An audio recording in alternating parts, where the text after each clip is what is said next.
மண்மங்கலம் சித்தார்த் நகர் சென்னையிலேருந்து வந்திருக்கேன் மனு கொடுக்கறதுக்கு. என்னோட இஷ்யூ என்னன்னா, எங்க தெரு வந்து 19 அடி ரோடு எஃப்எம்பி பிரகாரம். ஆனா இப்போ தற்போது 9 அடி தான் இருக்கு. 8 வருஷமா நான் அலைஞ்சிட்டு இருக்கேன். நான் வந்து எல்லா சர்வே ரிப்போர்ட்டும் வாங்கி 4 சர்வே நம்பர் வந்து ஆக்கிரமிப்பு பண்ணியிருக்காங்கன்னு பிடிஓ ஆஃபீஸ்ல இருந்து லெட்டரும் கொடுத்துட்டாங்க. நான் கோர்ட்ல வந்து எவிக்ஷனை ரிமூவ் பண்ணுங்கன்ட்டு 2023லயே ஃபைனல் ஆர்டரும் வாங்கிட்டேன். இந்த ரெண்டுத்துக்குமே தாசில்தார் ஆஃபீஸ்ல இருந்து எந்த ஆக்ஷனுமே எடுக்கல. தாசில்தார் எனக்கு ஒரு சப்போர்ட்டுமே இல்லை. நான் இது சப்போர்ட் இல்லைன்றதுனால செங்கல்பட்டுக்கு ஒவ்வொரு திங்கக்கிழமையும் கிட்டத்தட்ட 20 திங்கக்கிழமை நான் போய் மனு கொடுத்துருக்கேன். அந்த ரோஸ் சீட்டெல்லாம் என்கிட்ட இருக்கு. கலெக்டரும் ஆக்ஷன் எடுங்கன்னு தான் சொல்றாங்க. இங்க செங்கல்பட்டுல வந்தா செங்கல்பட்டுல இருந்து எங்களுக்கு உங்க மனுவே வரல அப்படின்னு தாசில்தார் ஆபீஸ்ல சொல்லிடுறாங்க. மனு வந்தா தானே ஆக்ஷன் எடுக்கணும், மனுவே வரலன்றாங்க. சரி, பக்கத்திலேயே ஆர்டிஓ ஆபீஸ் இருக்கு, அங்க மனு கொடுத்து அதோட மனு வந்து இங்க வந்துச்சு. எனக்கு காப்பி போட்டிருந்தாங்க. என் காப்பியை எடுத்துட்டு போய் காட்டுறேன். இந்த லெட்டர் எங்களுக்கு வரவே இல்லை அப்படின்றாங்க. வரவே இல்லைன்னா நாங்க ஆக்ஷன் எடுக்க மாட்டோம்னு சொல்றாங்க.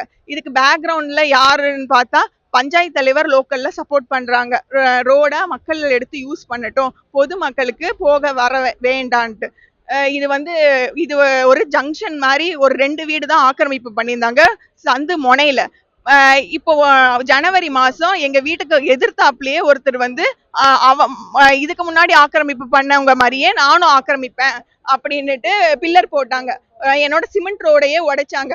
சிமெண்ட் ரோடையே உடைக்கிறீங்களே, இதெல்லாம் தப்பு இல்லையான்னு நான் போலீஸ்ல கம்ப்ளைண்ட் கொடுத்தேன். போலீஸ் வந்து நான் இது லேண்ட் சம்பந்தம், எங்களால ஆக்ஷன் எடுக்க முடியாது, எங்களால தடுக்கவும் முடியாது, நீங்க தாசில்தார் ஆபீஸ் போங்க அப்படின்னாங்க. இங்க வந்து நான் இன்ஃபார்ம் பண்ணா தாசில்தார் கெட்டட்டும் ஒவ்வொரு வாட்டி பார்க்கும் போது கெட்டட்டும். இப்ப கடந்த 2 மாசமா கேமராலேயே பார்த்துட்டு என்ன உள்ள அந்த அந்த ரெக்வஸ்டரை உள்ள அனுப்பாதீங்கன்ட்டு எங்களை அவாய்ட் பண்ணிக்கிறாங்க தாசில்தார் சார்.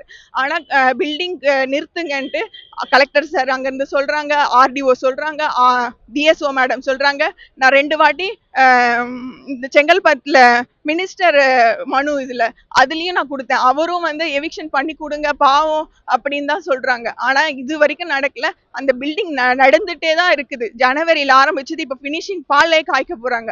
இந்த மாதிரி 2 பேர் எங்க தெருவில் செப்டம்பர் மாசம் ஒருத்தர் கிரவுண்ட் ஃப்ளோர்ல தானே ஆக்கிரமிப்பு பண்ணக்கூடாது, நான் ஃபர்ஸ்ட் ஃப்ளோர்ல இருந்து 64 ஸ்கொயர் ஃபீட்டை எடுத்து கெட்டுறேன்ட்டு ஃபர்ஸ்ட் ஃப்ளோர்ல இருந்து 64 ஸ்கொயர் ஃபீட் எடுத்து கெட்டுறாரு.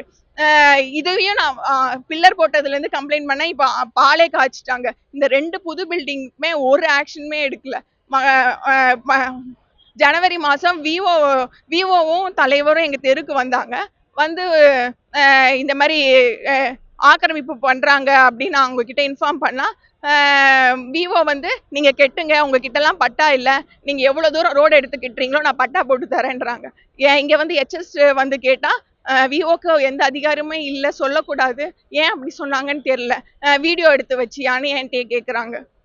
கெட்டுறவங்க வந்து விஓவே சொல்லிட்டாங்க, தலைவரே சொல்லிட்டாங்க, அதனால நான் கெட்டுறேன்ட்டு போலீஸ் கிட்ட சொல்றாங்க. கோர்ட் ஆர்டர் 2023லயே எவிக்ஷன் பண்ணிடுங்க, 5 வாரம் தான் டைம் கொடுத்தாங்க. ஆனா ஆக்ஷன் எடுக்கவே இல்லை. இந்த என் கோர்ட் ஆர்டருக்கு ஏன் ஆக்ஷன் எடுக்கலன்னு நான் அந்த கோர்ட் ஆர்டர் வாங்குறதுக்கு 50,000 செலவு பண்ணேன். நான் ஒரு பொது மனுஷி, நானும் பிரைவேட்ல தான் ஒர்க் பண்றேன். இங்க வந்து காட்டினா கண்டெம்ட் வாங்கிட்டு வான்றாங்க. சரி, நான் வக்கீல்கிட்ட கேட்டேன், கண்டெம்ட் வாங்க எவ்வளவு சார் ஆகும்னு. 80,000 தாமா, நான் கண்டெம்ட் வாங்கி தரேன்னு. இவங்க கவர்மெண்ட்ல சம்பளம் தானே கொடுக்குறாங்க, சம்பளத்துக்கு வேலை பார்க்க மாட்டாங்களா? நான் போய் கண்டெம்ட்டும் போய் வாங்கி 80,000 செலவு பண்ணுமா? அப்புறம் அந்த கண்டெம்ட்டுக்கும் ஆக்ஷன் எடுக்கலன்னா நான் என்ன பண்றது? இந்த காசெல்லாம் எனக்கு யார் திருப்பி தருவா? நான் எனக்கும் பாதை வேணும், மக்களுக்கும் பாதை வேணும் தான் நான் போராடிட்டு இருக்கேன். செய்திகளை உடனுக்குடனும் துல்லியமாகவும் தெரிந்து கொள்ள சப்ஸ்கிரைப் பண்ணுங்க.